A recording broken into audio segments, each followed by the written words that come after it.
Olá, tudo bem? Eu sou a Meg Lima, do blog Meg Lima, e eu estou hoje entrevistando aqui o Jodoval Farias da Costa, que é uma pessoa com deficiência visual e ele está se candidatando a deputado federal. Jodoval, tudo bem? Olá, Meg, tudo bem? Obrigado pela oportunidade de participar, de fazer esse relato, esse bate-papo aí que vai ser bem bacana. Então, Jodoval, eu quero que você fale um pouco de você, porque você está se candidatando, é a primeira vez que você se candidata a deputado federal?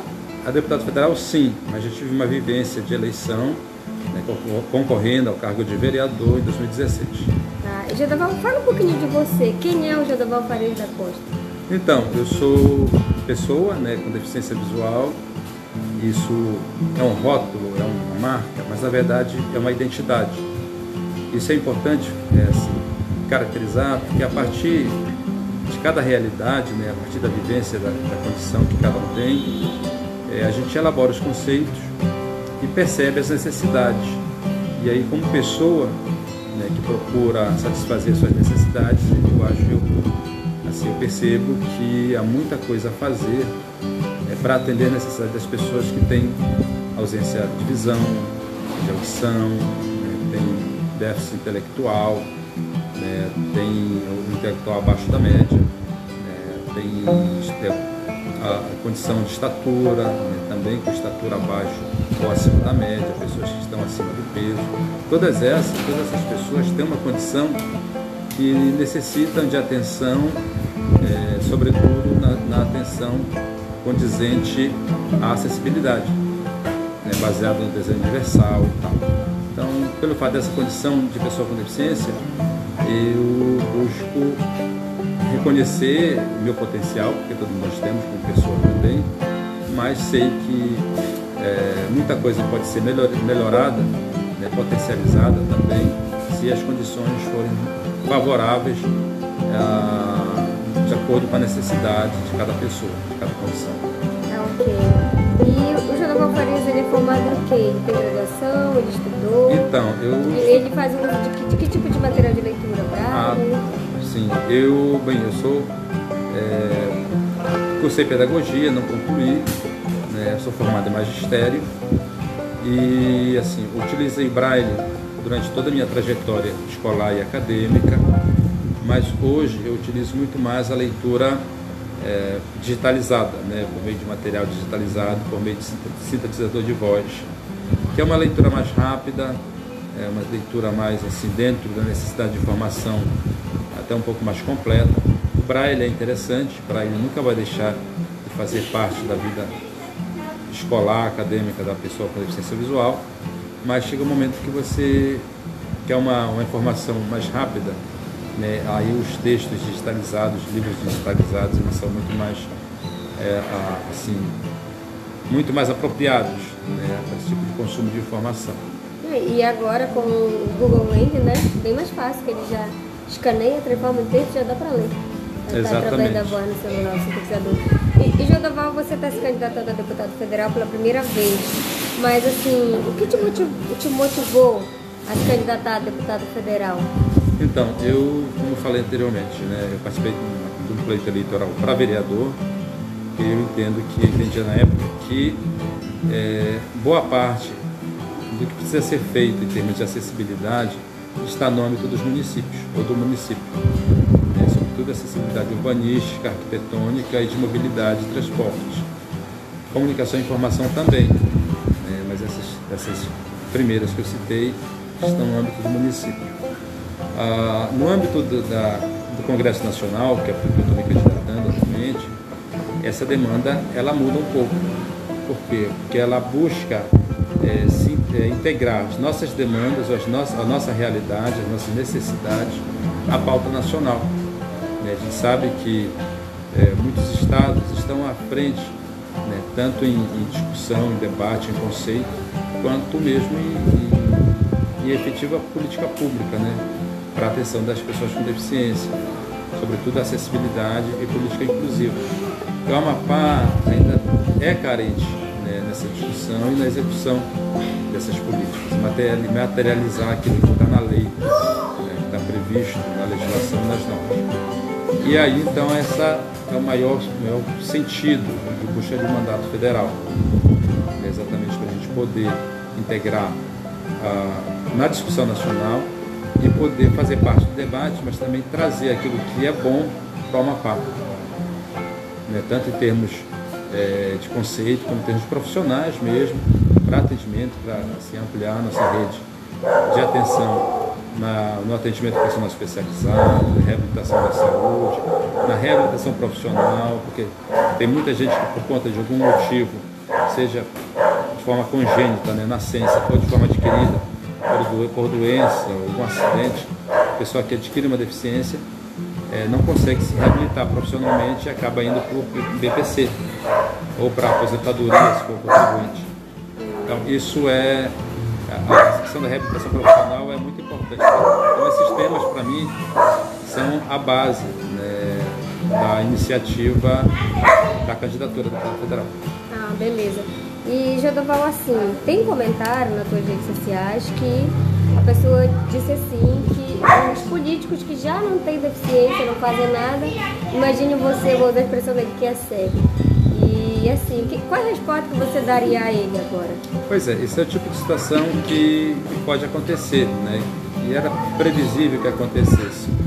Então, o que eu posso falar disso é que, assim, isso é uma forma de ver as pessoas pelo que elas aparentam, né? Então, a gente tem que buscar ver as pessoas pelo potencial que elas têm, né? E pela intenção que elas têm. Então, certamente, quem fala isso, enfim, não me conhece primeiramente, mas também ainda tem aquela percepção ultrapassada, né, das pessoas com deficiência, como seja menos gente, né, que seja alguém descartável, pessoas menos capacitadas. E isso a gente sabe que não é verdade, porque assim como a humanidade, né, conseguiu voar, por exemplo, né, transpor as distâncias dos continentes por meio do avião, que era uma necessidade de locomoção da humanidade, assim também é possível criar condições favoráveis às pessoas que não enxergam, não ouvem, por exemplo, para que elas possam ter ou exercer o mesmo papel social das demais pessoas. Então, é o desconhecimento, é a falta de vivência, é a estupidez mesmo, mas é o tipo de coisa que acontece. Isso praticamente não me atinge, mas isso precisa ser imediatamente ter uma resposta assim, dura, enérgica, né, para que as pessoas possam se tocar e entender que a gente só vai conseguir ter uma sociedade inclusiva, primeiro, se as pessoas com deficiência ou outras pessoas se aceitarem, se sentirem parte disso. E para isso acontecer, as condições têm que ser favoráveis.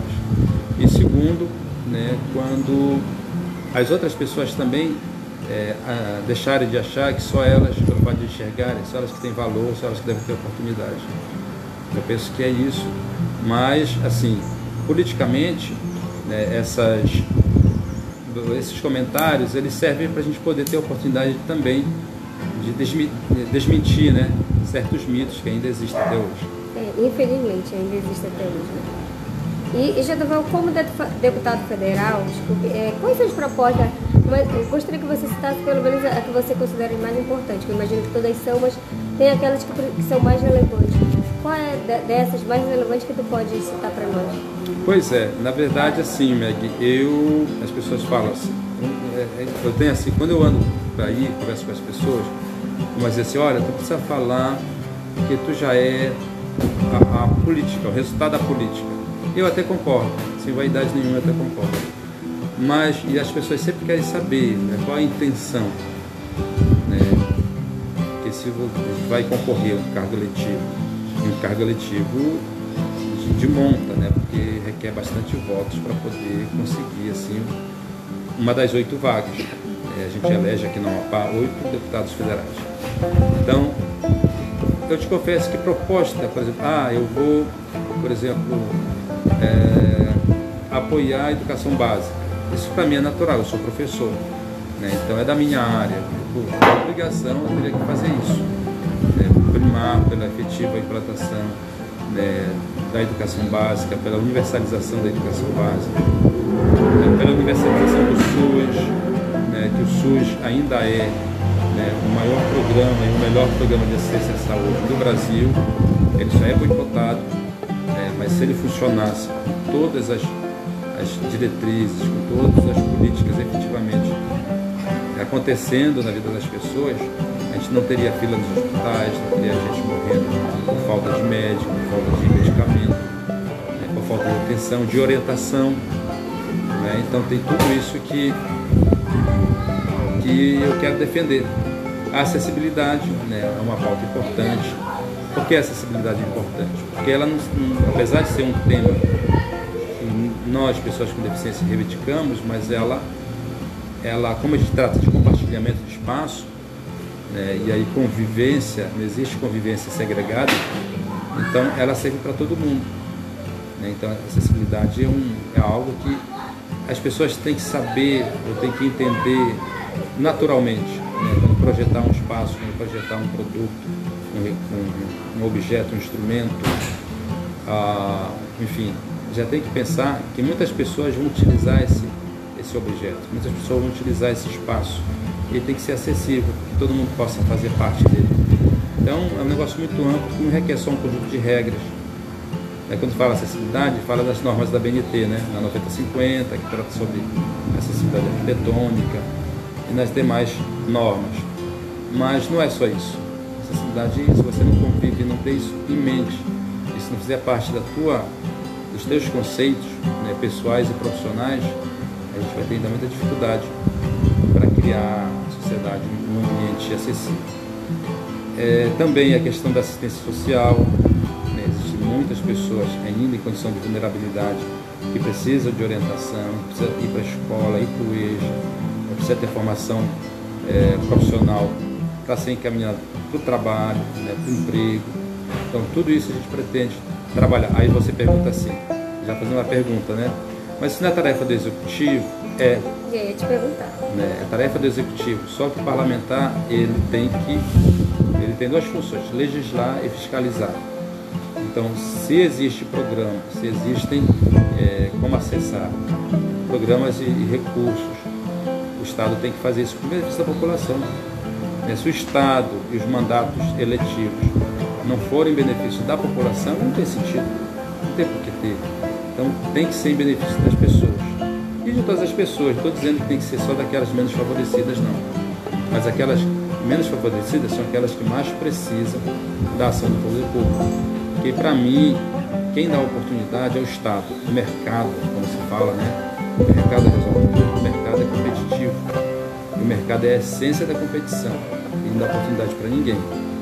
Ele é meritocrático. O Estado, ele não tem que ser meritocrático, ele tem que ver as pessoas de forma equivalente.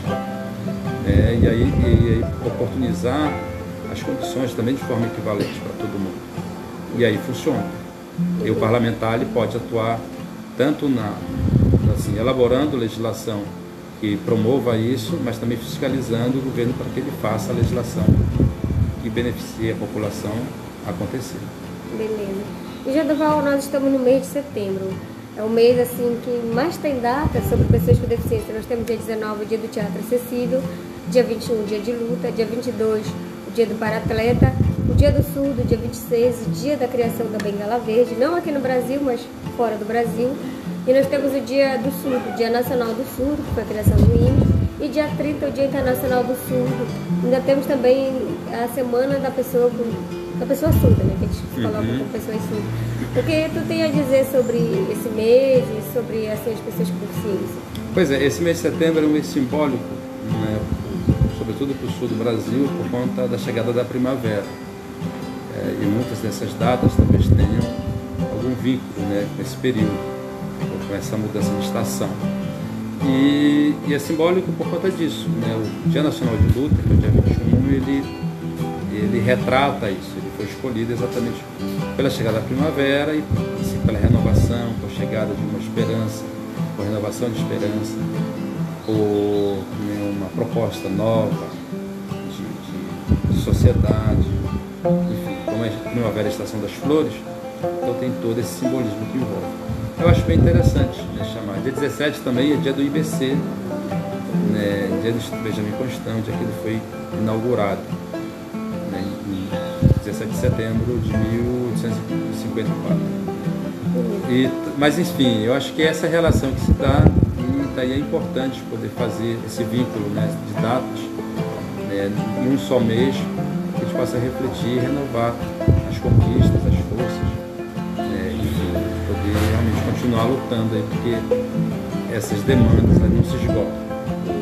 Jodoval, para finalizar, eu gostaria assim, que você deixasse um recado para os seus eleitores, assim, e não só para a pessoa que precisa, mas para todos em geral. O que você tem a dizer caso você for eleito deputado federal? Então, o mandato parlamentar, ele não é céu de brigadeiro, eu tenho dito. É um trabalho intenso, né, de busca, de pesquisa, de atuação, né, de construção de pautas, de negociação, né, porque você construir uma pauta não é muito fácil dentro do Congresso Nacional, né, se destacar como liderança também não é fácil. Mas quando você vai representando toda uma diversidade, aí você tem assim, a condição de poder falar em nome dessas pessoas. Então, eu penso dessa forma. Eu acho que se a gente conseguindo um mandato parlamentar para o Congresso Nacional, a gente vai com uma força muito grande, porque a campanha que a gente tem feito é direcionada exatamente para a diversidade, para as pessoas que não têm voz, para as pessoas que são ainda invisíveis, né, que não são enxergadas pelo Estado. Quando são enxergadas, a ação ela não chega de forma como deveria ser, né, para promover autonomia, promover oportunidade. Então, esses que não têm voz e esses que ainda são invisíveis, é esse que eu quero representar. E claro, né, isso a gente faz durante a campanha, trabalhando essa temática dessa parcela da população, mas o mandato parlamentar ele é da sociedade, né? Então, no exercício do mandato parlamentar, eu tenho consciência disso, tem que olhar para a necessidade de todo mundo, né? Então, essa é a atuação que eu pretendo fazer, né, na Câmara Federal. Tá ok, Jodoval. E pode pedir voto? Pode pedir, pode ficar à vontade. Então, faça suas considerações finais. Se realmente as pessoas, vocês que estão aí acompanhando a entrevista, você eleitor, eleitora, que ainda não se decidiu para um candidato a deputado federal, eu quero pedir o voto de vocês, que é o voto que efetivamente faz eleger. O voto, a quantidade de voto que elege o candidato que as pessoas escolheram. Então, eu peço o seu voto, Jodoval 4004, para deputado federal. Beleza, Jodoval, muito obrigada.